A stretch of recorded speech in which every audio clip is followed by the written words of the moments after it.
මට පළමු කොටම මට සමා වෙන්න ඕන මේ වැඩසටහනට පසුව සම්බන්ධ වුණත් ඒ නියම ධර්ම කාරණා වලට මට සම්බන්ධ වෙලා දැනුම ගන්න බැරි වෙලා මේ ප්‍රශ්න අහන වෙන්නත් පුළුවන්. ඔබ වහන්සේ දේශනා කරපු මේ ධර්ම කාරණා ඇතුළත මේ ප්‍රශ්නෙට උත්තර දෙනවත් මට ඇහුණා. නමුත් මට ප්‍රත්‍යක්ෂ නොවුණු නිසා නැවත නැවත අහන්න හිතුණා. ඔබ වහන්සේ වෙහෙසටපත් කරන්නත් නෙවෙයි. ස්වාමීන් වහන්සේ මේ ධර්ම මාර්ගය යනකොට මේ පංචේන්ද්‍රිය යම් සංවරයකට ලක් කරගන්න ඒ හැකියාව ලැබුණා. ඒ දස්සනේන පහතබ්බා කියන කොටස ඒ අවබෝධය තුල ඒ වුණාට දැන් තියෙන ලොකුම ප්‍රශ්නේ තමයි අර මේ මන ධර්ම ගැටීම කියන එක පාලනය කර ගැනීම. දැන් පිටින් සත්තු පස් දිනක් ඇවිල්ලා කුඹුරේ ගොයන් කනකොට අපි ඒක දකිනවා එලව ගන්න ටිකක් පහසුයි. ඒක යෝනිසෝ මනසිකාරයට අහු වෙනවා. නමුත් දැන් බලනකොට කුඹුරේ ගොයන් ටික කුඹුරම කනවා. අපිට අහු වෙන්නේ ටිකක් පහු වෙලා යෝනිසෝ මනසිකාරයට ගෝචර වෙන්නේ පහු වෙලා. එතකොට අපි නැවත යථා තත්ත්වයට එනවා. නමුත් කාලයේ ගැටලුවක් තියෙනවා. අපි ප්‍රමාද වෙලයි මේ අරමුණ අල්ලගන්න. ඉතින් මේකට මට හිතුණා මේ භාවනා පහතබ්බා කියන පැත්තට යොමු වෙලා මේ හිතේ සමතේ නොවේතිකම තමයි හේතුව. මේක සමතේකට පත් කරගන්න අර මෙන්න මේ සතර සතිපට්ඨාන භාවනාව තුළ යම් හික්මීමක් කරගන්න ඕනේ කියලා. නමුත් ඒකෙදි ලොකු ගැටලුවක් වෙනවා ස්වාමීන් වහන්සේ. මේ අස්සපස්ස දෙකත් එක්ක දීගංවා රස්සංවා කියලා කාරණු හතර පජානාති වෙනවත් එක්කම තව ඊට පස්සේ දිගට එන කාරණා ටික තමයි මේ සබ්බකාය පටිසංවේදී ප්‍රීති සංවේදී ආදී මෙන්න මේ කරුණු ටික මහරාවුල වද සූත්‍රයට ගියොත් මේ අනිත්‍ය දුක්ඛ අනාත්ම පවා ඒකට එකතු වෙනවා. මෙන්න මේ ආස්වාස ප්‍රස්වාස කියන එකත් එක්ක ඒ අරමුණට හිත තිබ්බොතින් ඊට පස්සේ අන්නර අනිකුත් මෙන්න මේ අර විදර්ශනා පැත්තේ අරමුණු වලට අපි හිත නැවත යොමු කරන්නේ කොහොමද අරමුණේ තියාගෙන. ඉතින් මේක මට ලොකු ගැටලුවක්. ඉතින් මේ ප්‍රශ්නේ විසඳ ගන්න බැරි වුණොත් මට ඉන් එහාට යන්න බැරි වේද කියන ගැටලුව නිසා තමයි ඔබ වහන්සේ විහිසරපත් කරන්න නෙවෙයි මේ ප්‍රශ්නේ නැවත ඇහුවේ. ඔබ වහන්සේ උත්තර දීපු ප්‍රශ්නයක් හොඳයි මම ප්‍රශ්නයක් එකක් අහන්නම්. මට ප්‍රශ්නයක් අහන්න පුළුවන්. එහෙමයි ස්වාමීන් වහන්සේ. දැන් ඔබතුමා මේ ලෝකෝත්තර ආනාපාන සතියෙම තෝරගන්න හිතුවේ. මට හිතුණා ස්වාමීන් වහන්සේ මේ සමතේ කියන එකට හොඳම තැන විදර්ශනාවත් එක්ක එන්නේ එතනයි. මේ ඒක නිසාවෙන් ඇත්තටම මට තව අඩුවක් තියෙනවා කියන්න ස්වාමීන් වහන්සේ. මේ බුද්ධානුස්සති වගේ දැන් චතුරාර්යකාවල තියෙන බුද්ධානුස්සතිය වගේ දේවල් අර ඔය අරහං වගේ කියලා වචන කිය බුදුහාමුදුරන්ගේ ගුණ සිහි කරනකොට මට ඒක අහුුනේ නෑ වගේ. මට හිතෙනවා එහෙම කියලා වැඩක් නෑ. බුදුහාමුදුරන්ගේ මේ ධර්මය ප්‍රායෝගික කරන එකම තමයි උන්වහන්සේට තියෙන අනුස්සතිය ගරු කිරීම, ඒ ගුණ සිහි කිරීම කියන එක මේකයි. දැන් ඒකට හේතුවක් තියෙනවා. ශ්‍රද්ධා, වීර්ය, සති, සමාධි, ප්‍රඥා කියලා ඉන්ද්‍රිය ධර්ම පහක් තියෙනවනේ. එහෙමයි. එතකොට ඔය ඉන්ද්‍රිය ධර්ම පහ අනුව තමයි මේ භාවනා එකිනෙකාට වැඩිනවද නැද්ද කියලා තීරණය වෙන්නේ. දැන් ඔය බුද්ධානුස්සතිය වැඩෙන්න නම් ශ්‍රද්ධා ඉන්ද්‍රිය බලවත් කෙනෙක් වෙන්න ඕන. ප්‍රඥා ඉන්ද්‍රිය බලවත් නම්, වීර්ය ඉන්ද්‍රිය බලවත් නම් ඒ ඇයිට අනුස්සතිය වැඩෙන්නේ නැහැ. ඒකේ තේරුම අඩුවක් පාඩුවක් කියන එක නෙවෙයි. ඒ අයගේ ප්‍රඥාව වෙන පැත්තකට හැරෙනවා හැම තිස්සෙම. ඒ කියන්නේ එයාලා කැමති නැහැ. ඒ කියන්නේ සිත ඒ අනුපස්සනාවේ පිහිටන්නේ නැහැ. මොකද ඒකට හේතුව ප්‍රඥාව බලවත් නම් එයා ශ්‍රද්ධානුසාරීව කරන්න ඕන වැඩකට ඔච්චර උත්සාහ ගත්තත් හරියන්නේ නැහැ වැඩි. ඉතින් ඒ නිසා එක එක අනුස්සති වලින් එක එක අනුපස්සනා වලින් ප්‍රතිඵල ලැබෙන්නේ ඒ ඉන්ද්‍රිය ධර්මයන්ගේ තියෙන නානත්වයේ මත. ඒක අපි ඉස්සෙල්ලම තේරුම් ගන්න ඕන. එතකොට දැන් ඔබතුමා අහන ප්‍රශ්නෙට උත්තරය අපි ගැඹුරටම ගිහින් බැලුවහම දැන් ඔබතුමා කියනවා ඇස කන නාසය දිව ශරීරය කියන ඉන්ද්‍රියන් සංවර කරගන්න පුළුවන්. එතකොට මන ඉන්ද්‍රිය මන සහ ධම්ම අතර තියෙන මේ සම්බන්ධය තමයි පාලනය කරගන්න බැරි කියලා. ඉතින් මොක තමයි හැම කෙනෙක්ටම තියෙන ප්‍රශ්නේ. මොකද පංචද්වාර විතික්කම සීලය අවිතික්කම සීලය තුල පංචද්වාර සංවර වෙනවා. හැබැයි මනෝද්වාරයේ සංවර වෙන්නේ එක සැරින්. මේ මනෝද්වාරයේ සංවර වෙන්න නම් මොකද්ද වෙන්න ඕන? අකණ්ඩව ඒ සමත විදර්ශනා අනුපස්සනාවන්හි නිරත වෙලා ඉන්න ඕන. දැන් ඒක වෙන්නේ කොහොමද කියලා බලමු අපි. දැන් එක්තරා දවසක අපේ පෙර බුදු පියාණන් වහන්සේ වැඩවසන සමයේ එක්තරා අපේ මහරහතන් වහන්සේ කෙනෙක්ගෙන් ප්‍රශ්නයක් අහනවා තරුණ භික්ෂුවක්. ස්වාමීනි මේ භාවනාව පිණිස කුමක් කළ යුතුද කියලා. මට මතක හැටියට අනුරුද්ධ හාමුදුරුවෝ වෙන්න ඕන. නැත්තම් සමාවෙන්න මේ වෙනත් අපි නමක් ගමක් නැතුව ගමුකෝ අපි රහතන් වහන්සේ කෙනෙක්ගෙන් අහන ප්‍රශ්නයක්. උන්වහන්සේ උත්තරයක් දෙනවා. දැන් භාවනා පිණිස කුමක් කළ යුතුද? ඒ කියන්නේ මේ දැන් මෙතන භාවනාව කියලා අදහස් කරන්නේ මෙතන මනෝ සංවරය. මනෝද්වාරය සංවර කරගන්න මොකද කරන්න ඕනේ? දැන් සතර සතිපට්ඨානෙ විග්‍රහ කරන්නේ ඒ සමස්ත ඉන්ද්‍රියන්, ඒ කියන්නේ අස කරන ආසය දිව ශරීර මනස කියන හයම සංවර කර ගැනීමේ ක්‍රමවේදය තමයි මේ සති පහක් තිස්සේ දැන් ලබන සතිය වෙනකොට සති හයක්. එතකොට ඒ සමස්තයක් වශයෙන් දීර්ඝ වශයෙන් විස්තර කරන්නේ ඒකම තමයි. නමුත් දැන් අපි ලෝණයෙන් හකුලලා දැක්කොත් දැන් මෙතන වෙන්නේ මොකද්ද කියලා අපි බලමු. දැන් අපිට පුළුවන් ඇහැ සංවර කරගන්න පංචද්වාර නිසා, බාහිර ద్వාර නිසා මේවා. ඇහැ කන නාසය දිව ශරීරය කියන පහ සංවර කරගන්න පුළුවන්. හැබැයි ඇහැ කන නාසය දිව ශරීරය පහ කියන පංචද්වාර වහගත්තට මනෝද්වාරය වහන්න බෑ එක සැරේ. මොකද දැන් 6 වෙනි ద్వාරයෙන් තමයි එතකොට සිත පවතින්නේ. අර දැන් උපමාවේ අර හාමුදුරුවෝ දෙන්නේ මොකද්ද? දැන් හුඹහක් තියෙනවා, ගුල් හයක් තියෙනවා. මේ හුඹහට වදිනවා තලගොයේ. මේ තලගොයාව අල්ලගන්න ඕන නම් මොකද කරන්න ඕන කියලා උන්වහන්සේ අහනවා. එතකොට උත්තරය ලැබෙනවා. ඒ හුඹහේ තියෙනවා ගුල් හයක්. එතකොට මේ ගුල් හයෙන් ඕන ගුලකින් මේ තලගොයාට එළියට පැනලා යන්න පුළුවන්. ඒ නිසා මේ තලගොය අල්ලගන්න අවශ්‍ය කරන පුරුෂයා මොකද කරන්නේ? ඒ ගුල් හයෙන් පහක් වහනවා. පහක් වහලා ඉතුරු ගුලෙන් අත දාලා තලගොයව අල්ලගන්නවා. ඒ වගේ මේ උපමාවෙන් පෙන්නන්නේ දැන් අපිට මේ පූර්ණ සංවරයකට එන්න නම් අපිට සිද්ධ වෙනවා ඇහැ කන නාසය දිව ශරීරය කියන ద్వාර වහන්න. ద్వාර වැහුවට පස්සේ මනෝද්වාරය වහන්න බෑ එහෙම ලේසි. මනෝද්වාරය විවෘතයි. ඊට පස්සේ දැන් අපි මනෝද්වාරය තුල ඉන්නේ. දැන් ద్వාර පහක් වහලා මනෝද්වාරයෙන් විතරයි දැන් පරිදි මනෝ විඥානං ආදී වශයෙන් විතක් විචාර සහිතව දැන් හිත පවතිනවා. එතකොට මනෝද්වාරයෙන් විතරයි දැන් අරමුණු ගන්න. එතකොට දැන් ඔන්න ද්වේදා විතක්ක සූත්‍රය සිහි කර ගන්න ඕනේ. දැන් ද්වේදා විතක්ක සූත්‍රය බුදු පියාණන් වහන්සේ පෙන්නනවා මෙන්න කරන්න ඕන දේ. යංජදේව භික්කවේ බහුල මනෝ විතක්කේති මනෝ විචාරේති බහුල මනෝ විතක්කේති අනු විචාරේති තථා තථා නති හෝති චේතසා. මොනක තේරුම් ගන්න ඕන. දැන් අපි දැන් මනෝද්වාරයේ දිහා තමයි දැන් බලන් ඉන්නේ. දැන් මනෝද්වාරය වෙනකන් සංවර කරන් ඉන්නේ. දැන් මනෝද්වාරේ අපට පේනවා දැන් මේ මනෝද්වාරේ සංසිඳීමක් ඇත්තේ නැත්තේයි.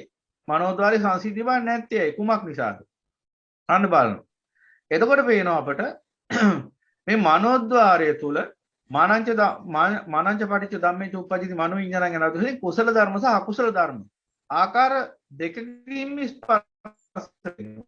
ඒ කියන්නේ අකුසල විතරකත් ඇති වෙනවා, කුසල විතරකත් ඇති වෙනවා. එහෙනම් මේ සිතේ සංසිඳීම නැත්තේ ඇයි? කුමක් නිසාද? මේකේ අකුසල විතර්කත් ඇති වෙන මොනවද? උප්පන්නවා කාම විතක්කං වා, ව්‍යාපාද විතක්කං වා, විහිංසා විතක්කං වා. යනාදී වශයෙන්. කාම විතර්ක හට ගන්නවා, ව්‍යාපාද විතර්ක හට ගන්නවා, විහිංසා විතර්ක හට ගන්නවා. ඒ වගේම නෙක්කම විතර්ක හට ගන්නවා, අව්‍යාපාද විතර්ක හට ගන්නවා, අවිහිංසා විතර්ක හට ගන්නවා. කුසල විතර්කත් හට ගන්නවා, අකුසල විතර්කත් හට ගන්නවා. දෙආකාරයටම හට ගන්නවා. දැන් මෙතනින් සංසිඳීම නැති කරන්නේ කොයි විතර්කද? අන්න අකුසල විතර්ක. කාම විතර්ක, ව්‍යාපාද විතර්ක, විහිංසා විතර්ක ඇති වුනහම අර මනෝද්වාරය තුල පිහිටාගෙන හිටියත් හිතේ සංසිඳීමක් නැහැ. මොකද සංයෝජන තමයි අරවෙන් මතු කරන්නේ. කාමීය ඊළඟට ව්‍යාපාදයේ විහිංසාව මේ තුනේම මතු කරන්නේ සංයෝජන. ඉතින් සංයෝජන මතු කරන චිත්තයක් තුළ සංසිඳීමක් තියෙන විදිහක් නැහැ. එහෙනම් එතන තියෙන්නේ හැමතිස්සෙම දහනියක්, දැවීමක්, පරිලාහයක්. එහෙනම් මෙන්න මේ 10න් නිදහස් වෙන නම් හිත සංසිඳින නම් අපි දැන් මොකද කරන්න ඕන?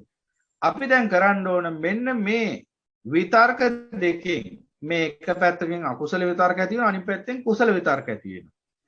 දැන් ඔන්න ඔතනදී කරන්න ඕන දේ දැක්කේ නැති වුනහම තමයි අර ඇතම් අය අසක්්‍ය භාවනාව පනවන්නේ. එතකොට කියනවා හිතේ සංසිඳීම ඇති කරගන්න ඔය එනේන විතර්ක වලින් හිත නිදහස් කරගන්න. ඒ කියන්නේ එනේන සියලු විතර්ක බැහැර කරන්න කියලා. එතකොට මොකද වෙන්නේ? අසක්්‍ය භාවනාවටපත් වෙන්නේ. අසක්්‍ය සමාධියටපත් වෙනවා. මොකද සංඥාවක් ගන්න බැරුව යනවා. ස්පර්ශය වේදනාව විතරයි සකස් වෙන්නේ. ඉතින් එහාට අඳුර ගන්න මොකද්ද මේ අරමුණ කියලා. ඒ නිසා මොකද වෙන්නේ? එදාට අසක්්‍ය වෙන්න ගන්නවා. ඉතින් ඒ නිසා එහෙම නෙමෙයි බුදු පියාණන් වහන්සේ දේශනා කරන උත්තරීතර මේ ලෝකෝත්තර ධර්මයේ තුල තථාගතයන් වහන්සේ පෙන්වන්නේ යමකින් අකුසලයට හේතු යමකින් අකුසලයේ වැඩේ නම් අන්නේ අකුසල විතර්ක බැහැර කරන්න. යමකින් කුසල විතර්ක වැඩේ නම් කුසලයේ වැඩේ නම් අන්නේ කුසල විතර්ක අනුගමනය කරන්න. ඒව පිළිගන්න.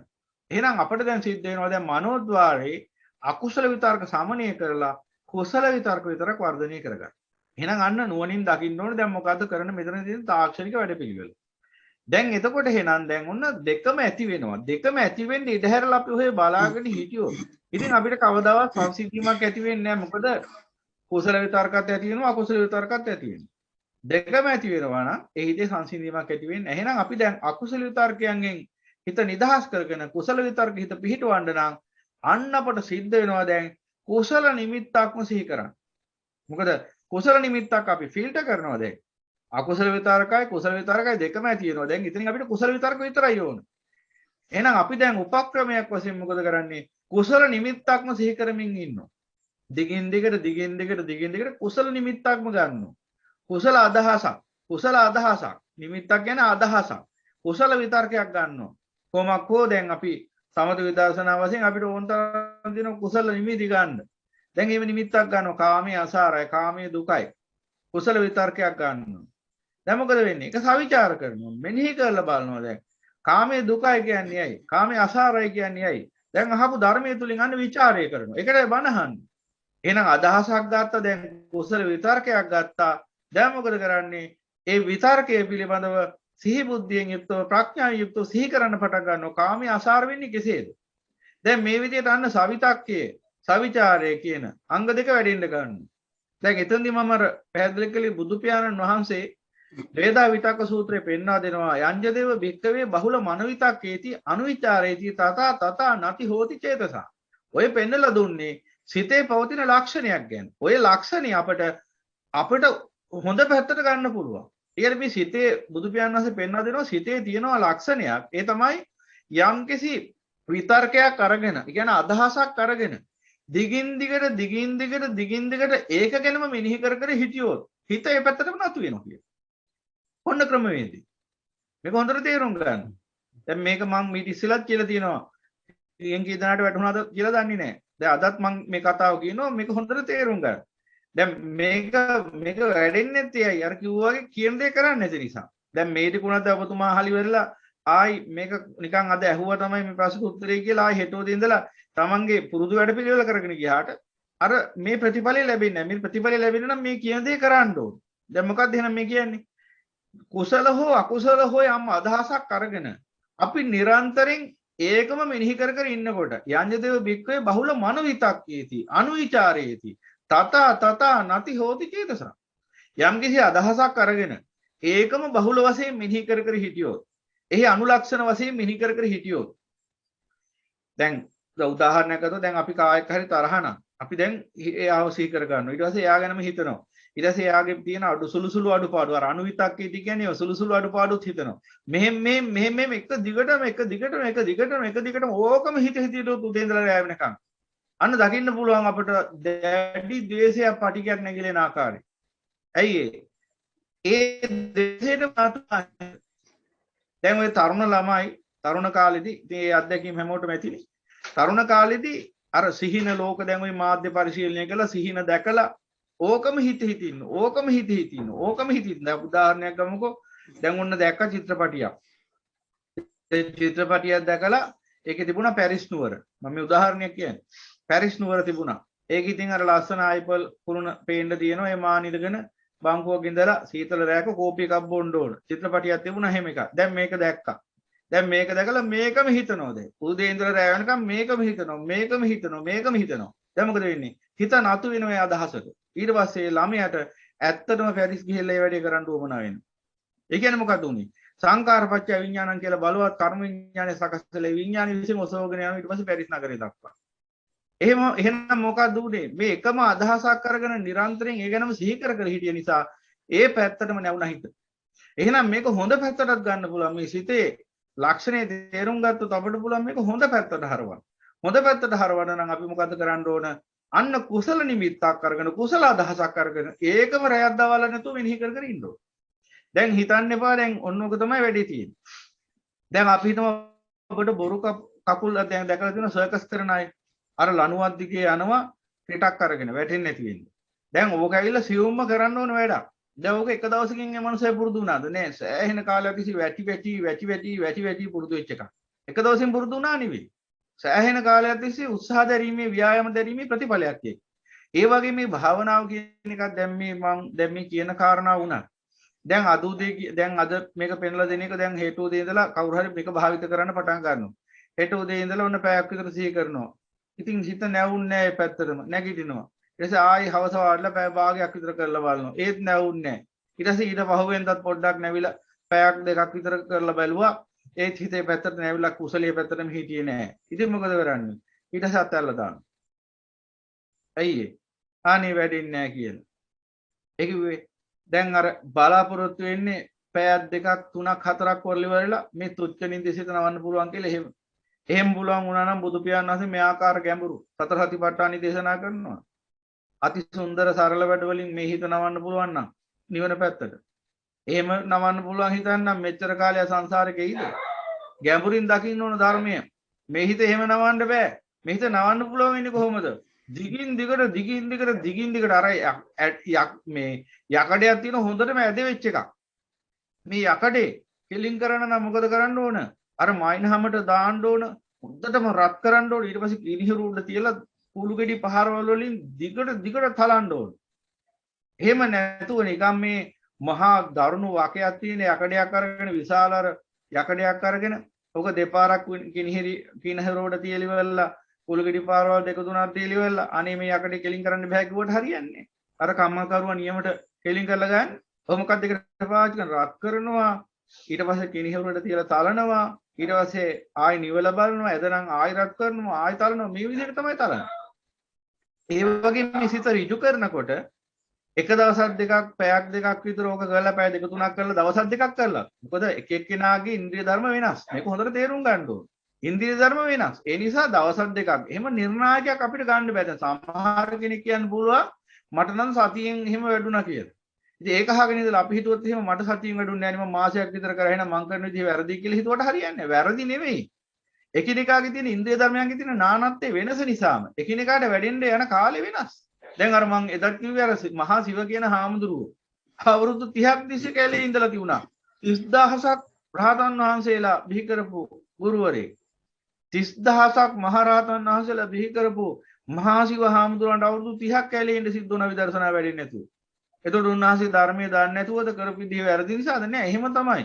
ඔය හරි පොඩි හරි තැනක අපිට නොපෙනෙන තැනක පොඩි අඩුවක් පාඩුවක් තිබුණොත් ඒ අඩුපාඩුව නිවැරදි වෙනකන් ඒ භාවනාව වැඩි නැතු යනවා. ඉතින් ඒකට තමයි ආසේවිතාය භාවිතාය බහුලීකතාය අනුත්ථිතාය වත්තුකතාය ආනිකතාය පරිචිතාය සුසමාරද්ධාය ආදී වශයෙන් බුදු පියාණන් නවත්තර නිසාවක. දැන් ආසේවිතාය භාවිතාය විතරක් කියලා දුන්නා නම් දවසක් කරා දෙකක් කරා බලන්න කොච්චර ආසේවිතාය අසුරු කරන්න භාවිතාය භාවිත කරන්න බහුලීකතා බහුලීකృత කරන්න අනුත්ථිතාය නිරන්තරයෙන් ධර්මයට අනුව කෙලෙස් වලින් නැගී සිටින්න ඊළඟට වත්තුකතාය මනාව ප්‍රගුණ කරන්න යානිකතාය යානියක්සේ වශී කර ගන්න ධර්මයේ ඊළඟට පරිචිතාය දිගින් දිගට අකණ්ඩව ප්‍රගුණ කරන්න සුසමාරද්ධාය සෑම විටම මනාව වීරියකින් යුක්තව කටයුතු කරන්න. එයි එහෙම දේශනා කළා තියෙන්නේ. මෙය පහසු වැඩක් නෙමෙයි එකපාරට. මේක පහසුත් නෑ අපහසුත් නෑ. එහෙම කියන්න බෑ අපට. පහසුත් කියන්නේ නෑ අපහසුත් කියන්නේ නෑ. එකිනෙකාගේ ඉන්ද්‍රිය ධර්මයන් අනුව ඒක පහසු වෙන්නත් පුළුවන් අපහසු වෙන්නත් පුළුවන්. හැබැයි දුෂ්කරයි.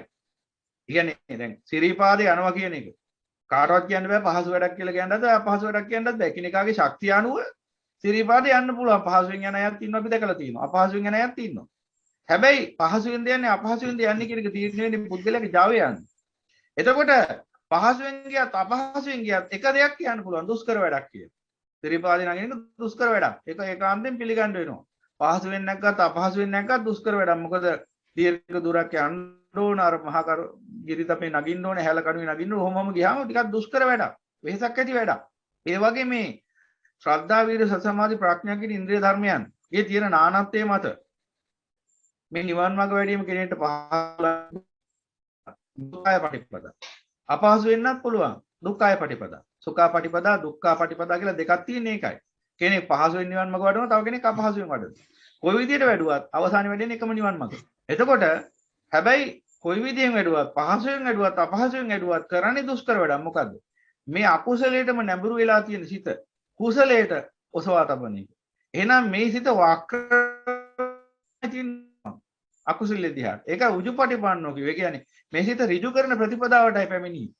එහෙනම් මේ සිත අර විදිහට රත් කරලා කිනිහුරුඩ තියලා තලන්න ඕන. භාවනාව නැමැති කිනිහුරුඩ තියලා මේ ප්‍රඥාව නැමැති කුළු ගෙඩියෙන් තලන්න ඕන. තලතල මේක කොහොම හරි කෙලින් කරන්න ඕන. එතකොට මේක මං ඒ කාරණා පැහැදිලි කරේයි නැත්තම් මේකේ ක්‍රමවේද විතරක් පෙන්නලා නිකන් හිටියාම මිනිස්සු කරන වැඩේ බොහෝට අපි දැකලා තියෙනවා. දවසක් කරා දෙකක් කරා තුන්වෙනි දවසෙත් කරා හරියන්නේ නැහැ. අනේක හරියන්නේ නැහැ ක්‍රමේ හරියන්නේ නැහැ කියලා වෙනේ හොයන්න යනවා. ඒ නිසා හැමදාම භාවනා කරන ක්‍රම හොය ඉන්නවා මිසක් කරපු භාවනාවක් නැහැ බැලුවාම. ඇයි අරක ප්‍රගුණ වෙනකන් වඩන්නේ. ඒ නිසා මේ ක්‍රමේ වඩන්න එහෙනම් අන්න දැන් මොකද කරන්න ඕනේ එහෙනම් බහුල මනුවිතක්කේති අනුවිචාරේති තත නති හෝති චේතසතා.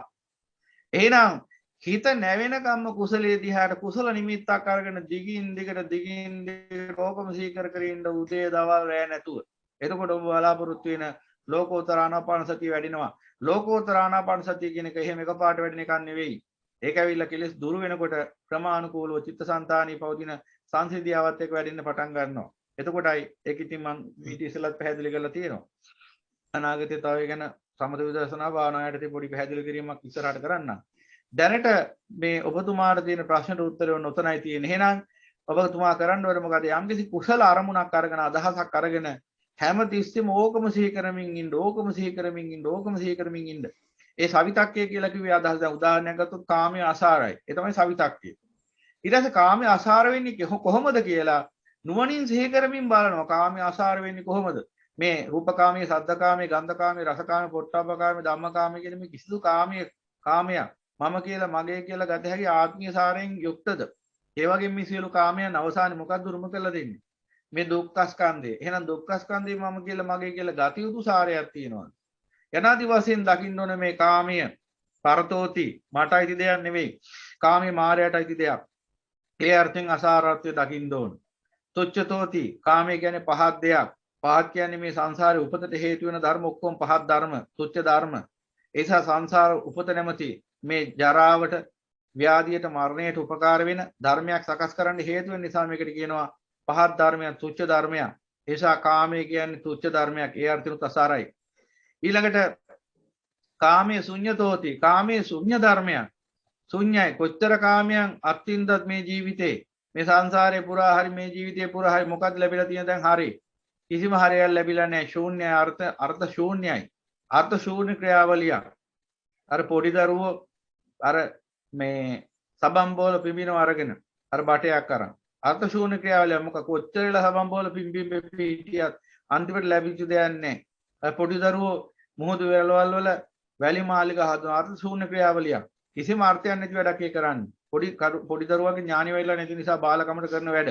ඒ වගේ මේ ලෝකයක් මේ කාමය අත්විඳින්මින් අත්දකිමින් මේ කාමයේ පසුපස මේ මුළු ජීවිතේම මේ ජීවිතය නැමැති වැලි මාලිගාව හදාගෙන තියෙන්නේ. කිසිම තේරුමක් නැති වැඩක් කරලා තියෙන්නේ. අවසානයේ ලැබෙන ශූන්‍යයි. අර්ථයෙන් ශූන්‍යයි. හරෙන් ශූන්‍යයි. මොකද ලැබෙන්නේ අවසානයේ? ඉස්සතින් මැරලා යන්නේ. මැරලා යන්නේ දහ දුක් විඳලා. අඬමින්, හලියමින්, හූල්ලමින්, වැළපෙමින් මල මුත්‍ර පවා පිට කරලා මේ වස්ත්‍රවල මැරිලා යන්නේ අවසානයේ. අර්ථවත්යක් කරා නම්, සාරවත්යක් කරා නම් එහෙම වෙන්න පුළුවන්ද? ජීවිතයේ අවසාන මොහොතේ අපි දන්නේ නැහැ දැන් මැරෙන්නේ කොහොමද කියලා අහුවම දෙන්න උත්තරයක් නැහැ. අවසාන මොහොතේ නහරයක් පුපුරලා ගිහිලා අංශභාගය හැදිලා පැත්තක් පාන්න නැතුව ඉඳලා මැරිද්ද දන්නෙත් නැහැ. එතකොට කෝ එහෙනම් අර්ථයක් ඇතිකටද මේ ජීවිතය කියන්නේ? එහෙනම් සංසාරي කියන්නේ. එහෙනම් මේ කාමයේ පසුපස හඹා ගිහිල්ලා මොකක්ද ලැබිච්ච අර්ථය? දැන් මුළු ලෝකෙම තියෙන කාමයන් ආස්වාදනය කරා කිව්වත් කෙනෙක් ලොකුවට මට මේ මුළු ලෝකෙම ගිහිල්ලා තියෙනවා මම ලෝකෙම තියෙන සේරම ආස්වාදයන් මේ අභිනන්දනය කරලා තියෙනවා කිව්වත් ඒ මනුස්සයාට පුළුවන් ද ජරාව නවත්ත ගන්න මොහොතකටවත් මේ දිරල යන ස්වභාවය දුර්වල වෙන ස්වභාවය ව්‍යාධි වළක්වන්න පුළුවන්ද මරණය වළක්වන්න පුළුවන්ද කිසිම ධර්මයක් වළක්වන්න බැහැ මේ ධර්මතාවක්. එහෙනම් මොකද්ද මේ කරපු නිස්සාර වැඩේ තේරුම? යනාදි වශයෙන් දකින්න ඕනේ. එතකොට පේනවා කාමයේ ශූන්‍යතාව. ඊළඟට බලනවා රිත්තතාව හිස්. කාමයේ කියලා ගන්න දෙයක් නැහැ. කාමී කියන්නේ හුදෙක්ම මේ මායාවක් විතර රාග සම්පස්යෙන් සකස් වන්නා වූ යම්කිසි සැප වින්දනයක් පවතිනවා කාම රාග සම්පස්යෙන් සකස් වෙන. මේ රාග සම්පස්යෙන් සකස් වෙන වින්දනය තමයි ආස්වාදය කියන්නේ. මෙන්න මේ ආස්වාදයේ සැපක් කියලා චිත්තසංතානිය තුළම ගොඩනැගිලා තියෙන සංකල්පයකට කාමී කියන්නේ. සංකප්ප රාගෝ පුරිසස්ස කාමෝ. එහෙනම් මේක සංකල්පයක් විතරයි. සංකල්පයක ගත හැකි හරයක් නෑ. සාරයක් නෑ. අර්ථයෙන් රිත්තයි. එහෙනම් ඊළඟට මේ කාමය තුල මම කියලා මේ කිව්ව රූපකාමී, ශබ්දකාමී, ගන්ධකාමී, රසකාමී, පොට්ටබ්බකාමී, ධම්මකාමී යනාදි වශයෙන් මේ කිසිදු කාමයක මම කියලා ගත හැකි සාරයක් නැති අර්ථයෙන් අනත්තයි. මේ සියලු කාමයන් අවසානයේ දුක්ඛ ස්කන්ධය නිර්මාණය කරන්නේ. දුක්ඛ ස්කන්ධේ ජරාව තුළ, ව්‍යාධිය තුළ, මරණය තුළ, ශෝක පරිදේ දුක්ඛ දමන සෝපාස රාග දේශ මොහ තුළ ගත හැකි සාරයක් නෑ. ගත යුතු සාරයක් නැති අර්ථයෙන් අසාරයි කියනවා. එහෙනම් ওই විදිහට පරතෝති, තුච්ඡතෝති, ශුඤ්ඤතෝති, රිත්තතෝති, අනත්තතෝති, අසාරකතෝති යන අර්ථයෙන් ඔන්න කාමයේ දකින්න ඕනේ. ඒකයි කාමයේ අසාරයි කිව්වේ. එහෙනම් අන කාමයේ අසාරයි කිව්වේ අර්ථයෙන්. එහෙනම් මේ කාමයේ අසාර වෙන්නේ කොහොමද කියලා ඔන්න ඒ කිව්ව අනන්ත ලක්ෂණයන්ට අනුකූල නුවණින් සිහි කරලා බලන්න ඕනේ. ඒකට තමයි ඉස්සෙල්ලා ධර්මය අහලා ඊට අනුකූල ධම්ම අවබෝධය ලබා ගන්න ඕනේ. නැතුව මොනවද සිහි කරන්නද? ඒ නිසා දැන් ඔන්න දීලා ඇති අපි දහම් පත්‍රිකා එහෙම දීලා ඇති දෙල්ලන් මහත්මයා ඔබතුමාට උදව් කරයි. ඒ දහම් පත්‍රිකා ඊට පස්සේ අනන්ත ලක්ෂණ ගැන දේශනා කරපු සූත්‍ර දේශනා ඇති. ඒ සේරම අහන්න ඕනේ ඉස්සෙල්ලා. අහලා මම ඔය දැන් උදාහරණයක් කිව්වේ. දැන් ওই විදිහට ඔන්නම සිහි කරන්න ඕනේ. එතකොට දැන් ඔන්න කාමයේ අසාරයි කියන ඔන්න ඔය අර්ථයෙන්. දැන් කාමයේ අසාරයි කියන එක අනත්ත ලක්ෂණයට අනුකූලව සිහි කරනවා. දැන් මොකද වෙන්නේ? දිගින් දිගට දවස් දෙකක් නෙවෙයි. සමහරවිට මාසයක් වෙන්නත් පුළුවන්. මොකද එක එක්කෙනා මං කියවනේ ඉන්ද්‍රිය ධර්මයන්ගේ නානත්වය අනුව ඒක සිද්ධ වෙන්නේ. මට කියන්න බෑ හරියටම ඔබතුමා මෙච්චර කාලයක් වඩන්න කියලා. සාස්ත්‍රියානාසයට නම් එහෙම පුළුවන්.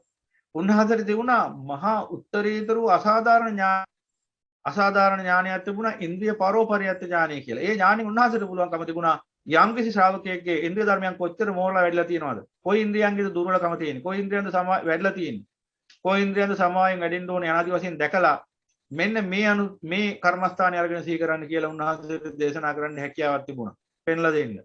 ඒ අසිරිමත් වූ සම්මා සම්බුදු පියාණන් වහන්සේට. ඉතින් අපිට කිසි කාලයක ඒ වගේ අපංකමක් කරන්න බෑ. ඉතින් අපිට කරන්න පුළුවන් දේ එහෙනම් මේ මාර්ගය පෙන්ලා දෙන එක විතරයි. තම තමන් දැනගන්න ඕන තමන්ගේ ශ්‍රද්ධා, වීර්ය, සති, සමාධි, ප්‍රඥා කියන ඉන්ද්‍රිය ධර්මයන්ගෙන් කොයි ඉන්ද්‍රියන්ද බලවත්.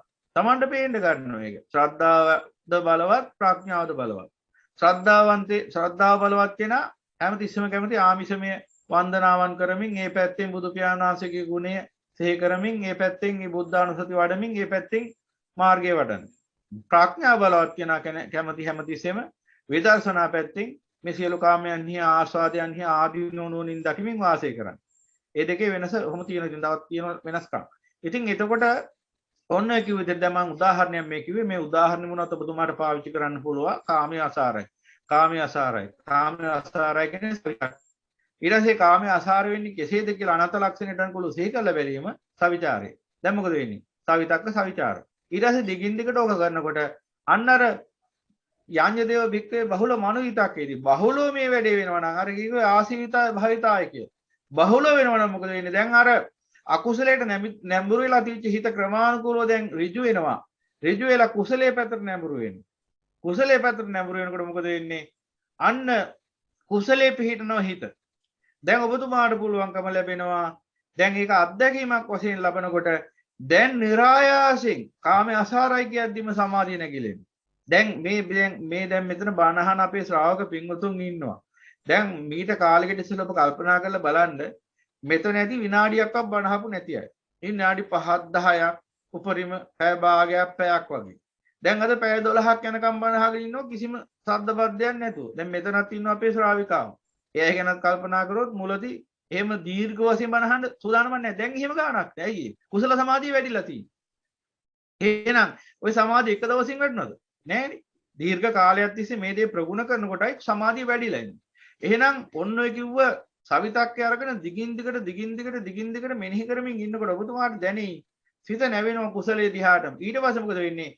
ඒ අදහසටම බැහැ ගන්නවා. ඒක තමයි කිව්වේ අර ඒ අදහසීම පිහිටනවා. එතකොට තමයි වෙන්නේ අන්න දිගින් දිගට ඊට පස්සේ අර ප්‍රශ්නෙට උත්තරය ලැබෙනවා. මොකද්ද?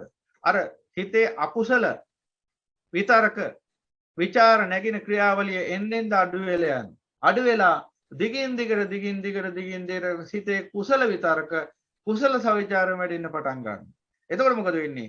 සවිතක්ක සවිචාර ඒකම නිරාමිස ප්‍රීති වැඩෙන්න පටන් ගන්නවා. ප්‍රීති ඒකම කාය පස්සද්ධිය නැගෙන්න පටන් ගන්නවා. පස්සද්ධි ඊට පස්සේ මොකද වෙන්නේ? ඒ සමාධිය පිහිටනවා ඒකාග්‍රතාව. සවිතක්ක සවිචාර ප්‍රීති සුඛ ඒකාග්‍රතාව කියන ධානාංග සහිත උපචාර සමාධියක් වැඩෙනවා. ඔක තවදුරටත් බලවත් වුණොත් එහෙම අර්පණාව දක්වා වැඩෙනවා. ඉතින් ධානය ගැන ඉස්සරහට කියන නිසා මේ වෙලාවේ ඔක්කොම කියන්න යන්නේ නැහැ මම. ඉතින් ඒ නිසා එහෙනම් ඔන්න ඔය විදිහට කරන්න ඕන දේ මොකද්ද? දැන් ඔබතුමාගේ ප්‍රශ්නෙට උත්තරේ තියෙන්නේ එතනයි. දැන් ඔබතුමාට ඕන හිත සංවර කරගන්න. මේ මනස සංවර කරගන්න. මනස සංවර කරගන්න නම් ඔන්න ඔය කාරණා හොඳින් දකින්න ඕන. මනසේ අකුසල විතර්කත් වැඩෙනවා, කුසල විතර්කත් වැඩෙනවා. අකුසල විතර්ක උදා වෙන එක නතර කරලා කුසල විතර්කයේ හිත පිහිටව ගන්න අපි මේ කර්මස්ථානයක් මනසට දෙනවා. දීලා මොකද කරන්නේ? දිගින් දිගට යෝනිසෝ මනසිකාරයෙන් පටිසමුපාදයට අනුව තමන් අසංගත ධර්මයට අනුකූලව චතුරාර්ය සත්‍ය ත්‍රිලක්ෂණීය පටිසමුපාදයේ ගලපමින් මෙන්න මේ ධම් අදහස ගැන විචාරය කරනවා හිතින්. දිගින් දිගට මේක කර ඉන්න ඕන. එතකොට ඔන්න ඔබතුමා බලාපොරොත්තු වෙන්නේ සමාධියත් වැඩිනවා. ඔය සමාධිය හොඳ මට්ටමට ඉහළ මට්ටමකට වැඩෙනකොට අන්නර කිව්ව ලෝකෝත්තර ආනාපාන සතිය දක්වා වැඩෙනවා. ඉතින් මෙහෙම එකකුත් තියෙනවා. දැන් ඔබතුමා ඇවිල්ලා ගෘහ ජීවිතයක් ගෙවන කෙනෙක්නේ. එතකොට ගෘහ ජීවිතයක් තුල තියෙන වැඩ කටයුතුත් එක්ක අපිට කියන්න බෑනේ මුළු 30 පැයේම ওই වැඩේ කර ඉන්න කියලා. ඉතින් ඒක නිසා දැන් පැවිදි උතුමෙක් නම් පැවිදි භාවයකට ආපු කෙනෙක්ට නම් ඉතින් කියන්න පුළුවන් වෙන වැඩක් නැහෙනි. දිගටම ওই වැඩේ කර ඉන්න කියලා. ඉතින් ඔබතුමා දැනගන්න ඕන තමන්ගේ ගෘහ ජීවිතයේ තියෙන ඒ වැටකඩලු ඒ බාධා ඒ දේවල් වලින් මේ තමන්ගේ භාවනාවට හානියක් නොවන ආකාරයෙන් සුදුසු වේලාවක් අරගෙන මේ වැඩේ කරන්න. මොකද දැන් ওই වගේ සමාධියක් වඩනවා කියන එක නිකන් අපිට ඕන වෙලාවට කරන්නත් බෑ. දැන් සමහර වෙලාවට කියන සංකීර්ත චිත්තය කියන්නේ හිත ඇකිලිලා තියෙන ස්වභාවය. මේ හිත ඇකිලිලා තියෙන ස්වභාවයේදී කොච්චර උත්සාහ කරත් වැඩක් නැහැ. දැන් ගොඩක් අය කරන්නේ මේ වැඩේ තමයි. දැන් මම මේ ඉතිසෙල්ලත් මේ ගැන කියලා තියෙනවා. කියන්නේ දැන් අපි භාවනා කරනවා කිව්වහම අපි දකින්නේ කාලය මොකද්ද කියලා. කාලය අකාලේ දෙකක් තියෙනවා. භාවනා කාල ගැන මම කියලා තියෙනවා දැනුත් මම පොඩ්ඩක් සිහි කරොත්. ඒ කියන්නේ දැන් අපේ හිත ඇකිලිලා තියෙන එක වෙලාවක. එක වෙලාවක තියෙන එකට කියන්නේ සංකීර්ත චිත්ත කියලා. ලීන චිත්තය. එක වෙලාවකට තියෙන මේ හිත ටිකක් විසිරීලාගේ ස්වභාවය උද්දත්ත චිත්ත. නැත්නම් වික්කිත චිත්තය කියලා. එතකොට මෙන්න මේ තියෙන ස්වභාව දෙක තේරුම් ගන්න ඕන. දැන් අපි හවස් ජාමයේ දැන් අපි උදේ ඉඳලම වැඩ කරලා වෙහෙසිලා ඉන්නේ. ගෙදර දොරේ මොනවා හරි රැකී ආරක්ෂාව හරි මොනවා හරි වැඩපොළ කරලා වෙහෙසිලා ඉන්නේ. හැබැයි වීරිය තියෙනවා. වෙහෙසිලා ඉන්නේ. ඉතින් වීරියක් ඇති වෙන හවස් ජාමේ කොහොම හරි මම භාවනාවක් කරන්න ඕන කියලා වාඩි වෙනවා. හැබැයි ඒ වෙනකොට උදේ ඉඳලා වෙහෙසිලා හිතේ යම්කිසි ආකාරයක සංකීර්ත ස්වභාවයක් තියෙනවා. මේ වෙලාවේ සමහර විට ඉල්ලා හිටිනවා නිින්ද. එහෙම නැත්නම් විවේකයක් ඉල්ලා හිටිනවා. නමුත් අපි මොකද කරන්නේ? ඒ සංකීර්ත චිත්තේව අඳුර ගන්න බැරුව අපි මොකද කරන්නේ? මේ ඇකිල්ලා තියෙන හිතට තව වාදයක් දෙනවා. කොහොමද? අපි ගිහිලා කර්මස්ථානිය බලෙන් සිහිපත් කරන්න හදුවා. පළවෙනි දවසේ වැඩි. දෙවෙනි දවසේ පොඩ්ඩක් දුරට වැඩි. තුන්වෙනි දවසේ හතරවෙනි දවසේ පස්වෙනි දවසේ යනකොට ආයි භාවනාව කියන වචනේවත් සිහි කරන්න හිතේට තියන්නේ. එච්චරයි වෙන්නේ. කුසීතම වෙලා යනවා අන්තිමට. ඊට පස්සේ මොකද වෙන්නේ? භාවනාව කියන අදහස එනකොටත් හිත හැංගෙන්න පටන් ගන්නවා. කුසීත වෙනවා. ඉඩ දෙන්නේ නැහැ ඊට පස්සේ. මොකද ඒකට හේතුව වැරදි වැඩක් කරන්න ගියා. එහෙනම් කොයි වෙලාවේද ඔය කියන මොකද පෙන්වන සමත සමාධිය වුණ ඕන. දැන් ඔය පෙන්නපු සමතේ වඩන්න. ඔය වැඩෙනවා. එහෙනම් වඩන්න ඕන කොයි වගේ වෙලාවකද? උද්දත්ත චිත්ත. ඒ කියන්නේ අර හිත උද්දාමෙන් තියෙන වෙලාවක්. හිත නිකන් ඉලිප්පිලා තියෙන ස්වභාවයක් තියෙනවා. දැන් උදාහරණයකට උදේ පාන්දර නැගිට්ටා උදේට නැගිට්ටාම හිතේ තියෙන ප්‍රබෝධ ගතියක්. මෙන්න මේ ස්වභාවය. ඒ වෙලාවේ හිත විසිරීලා තියෙනවා. ඔය වෙලාවේ බණ ඇහුවට වැඩක් නැහැ. ප්‍රබෝධය නිසා ධර්ම ධාරණය වෙන්නේ. මෙන්න මේ වෙලාවේ හොඳම අවස්ථාව ඔන්න වගේ සමත සමාධියක් වඩන්න. එහෙනම් ඔන්න ඔය වගේ වෙලාවක උදෑසන කාලේ වගේම කියන්න බෑ දැන්. ගෙදර දොරේ විවේකයෙන් ඉන්න කෙනෙක්ට නම් හවස් ජාමෙත් හොඳ වික්කිත චිත්තයකින් යුක්තව වාසය කරන්න පුළුවන්. කොයි වෙලාව හරි ඔය සමාධිය වඩන්න ඕන කොයි මොහොතකද හිත උද්දාමයෙන් පවතින ප්‍රබෝධයටපත් වෙලා තියෙන වෙලාව. නිකන් නිදිමත හැදිලා, කම්මැලි හැදිලා, කුසීත වෙලා නිකන් දැන් බෑ වගේ නිකන් මලානික වෙලා තියෙන වෙලාවේ අන්නේ කියන ලීන චිත්තය, සංකේත චිත්තය ওই වෙලාවේදී නම් ওই සමාධිය වඩන්න යන්න එපා. ওই වෙලාවේ වැඩුවොත් එක දවසයි දෙකයි තුනයි කරන්නේ ඊට පස්සේ ආයි භාවනාව කියන ඒ සමාධිය කියන නමවත් සිහි කරන්න දෙන්නේ නැහැ. ඒ නිසා ඔන්න එක වික්කිත චිත්තේ හඳුනගෙන හිත ප්‍රබෝධයෙන් පවතින වෙලාවක ඔන්න විදිහට ඔය කර්මස්ථානීය නෙවෙයි නම් ඔබතුමාට කැමති කර්මස්ථානයක් ගන්න පුළුවන්. මම උදාහරණයක් කිව්වේ කාමයේ ආසාරයි, කාමයේ දුකයි, නිරෝධෝ නිබ්බාණං, විරාගෝ නිබ්බාණං, තණ්හකෝ නිබ්බාණං ආදී කෙටි කර්මස්ථානයක් ගන්න. දීර්ඝ වචන ගොඩක් ගන්න එපා. දීර්ඝ වශයෙන් ගත්තොත් එහෙම කියන්නේ වචන 10ක් 15ක් 20ක් වැඩෙන්නේ නැහැ. උපචාර සමාධියෙන් මෙහා පැත්තට යන්න බෑ. මොකද හැමතිස්සෙම චක්කු විඥානය වැඩ කරනවා. ඔය වෙලාවේදී සමතේ වැඩෙන්නේ මෙන්න මේ මාත්‍රමේදී. කොහොමද? දැන් අපිම දැක්කා චක්කු සෝත ගාන જીවහා කාය කියන ద్వාර පහම වහලා තියෙනවා. නමුත් යම් කිසි කෙනෙක්ට මේ සමතේ හොඳට වැඩිලා නැත්තම් ඉස්සෙල්ලාට ඒක ප්‍රගුණ කරගන්නකොට දැන් අර අපිට අද පොඩි ළමයි එකපාරටම ඇවිදින්නේ නැහනේ. පොඩි ළමයි එහෙ බීත්තිය අල්ලගෙන පුටු අල්ලගෙන නැගිටින්නේ. එතකොට එයාලට පොඩ්ඩක් කකුල් දෙක හයි වෙනකන් එයාලට දෙනවා පොඩි උපකරණයක්. යම් කිසි අන්තරයක් මොකක් හරි අල්ලගෙන ඇවිදින්න. බයිසිකලයක් හරි මොකක් හරි. එතකොට එයා ඒක අල්ලගෙන තමයි ඇවිදින්නේ. ඇවිදලා හොඳට කකුල් දෙක ශක්තිමත් වුණාට පස්සේ තවදුරටත් එයාට ඒක ඕනේ නැහැ. ඒ වගේ මුලින් සමතේ හිත පිහිටනකම් ඒ සමාධිය වැඩෙනකම් අපිට අවශ්‍ය යම් කිසි උපකාරයක්. ඒකට තමයි අපි මේ වචනයක් කර්මස්ථානයක් වශයෙන් සිහි කරන්නේ. මොකක් හරි Tamanට ඇහෙන මට්ටමට හිමින් කියන්න පුළුවන්. මේ සමතේ වඩන එක හැටි. මම මේ කියන්නේ. Tamanට ඇහෙන මට්ටමින් කියන්න පුළුවන් වචනයක්. අරන් කියනවා දැන්. කියනකොට ප්‍රශ්නයක් තියෙන්නේ ඒ වචනේ අපි කී ඉන්න තාක්කල් මෙතන විඥාන දෙකක් වැඩ දැන්. ඒ විඥාන දෙක තමයි චක්කු මේ සෝත විඥානියත් මනෝ විඥානියත්. සෝත විඥානයත් වල මනෝ විඥානයත් වල. ඔය දෙකම තියෙන වෙලාවේ වැඩෙන සමාධි උපචාර සමාධි. දැන් මේ බණහන වෙලාවේදී.